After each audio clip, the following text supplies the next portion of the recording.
ময়নাতদন্তের রিপোর্টে উল্লেখ ফুসফুস, কিডনি এবং হৃৎপিণ্ডের রোগের কারণে মৃত্যু। তবুও মৃত ব্যক্তির দ্বিতীয়বার ময়নাতদন্তের দাবি জানিয়ে আজ আরশা বন্ধের ডাক দেয় এলাকার বাসিন্দারা। সেই মতো সকালে এলাকাবাসীরা বন্ধের সমর্থনে রাস্তায় নামলে পুলিশ জোরপূর্বক বন্ধ তুলে দেয়। বন্ধ সমর্থনকারীদের ওপর লাঠিচার্জ করে এবং কয়েকজনকে আটক করে নিয়ে যায়। ঘটনাকে ঘিরে চাঞ্চল্য ছড়িয়ে পড়ে আরশা থানা এলাকায়।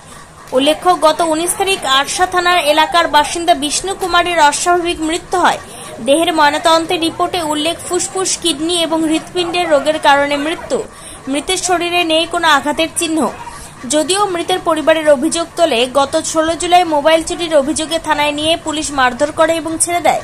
পরে মানসিকভাবে ভেঙে পড়ে। 19 তারিখ তার মৃত্যু হয়। ঘটনার পরদিনই দেহের ময়নাতদন্তের পর জেলা পুলিশ অভিজিৎ ব্যানার্জি সাংবাদিক বৈঠক করে জানান, দেহের ময়নাতদন্তের রিপোর্টে উল্লেখ ফুসফুস, কিডনি ও হৃৎপিণ্ডের রোগের কারণে মৃত্যু। মৃতের শরীরে নেই কোনো আঘাতের চিহ্ন।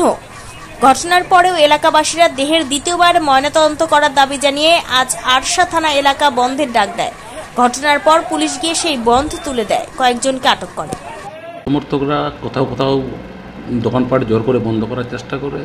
স্বাভাবিকভাবে পুলিশ তার কাজ করেছে। পুলিশ তাদেরকে প্রথমেই তো ওয়ার্নিং দিয়েছে, আমরা যা দেখলাম, এবং তারপরেও তারা কোথাও কোথাও জবরদস্তি করছিল, রাস্তা অবরোধ করেছিল, রাস্তা আটকে সাধারণ মানুষকে হয়রানি করার চেষ্টা করছিল।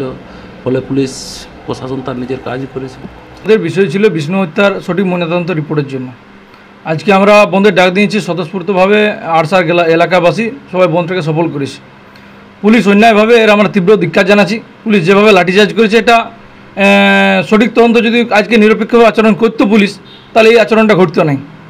তার ফলে আমরা কোনো বিচারের দাবিতে যেতাম না, আদালতে দ্বারস্থ হতো না। পুলিশ একটা পলিটিক্যালগতভাবে প্রেসারাইজ করে নিয়ে তাকে বাঁচানোর চেষ্টা করা যাচ্ছে, এবং পুলিশ লোভনীয় করেছে টাকার মাধ্যম দিয়ে।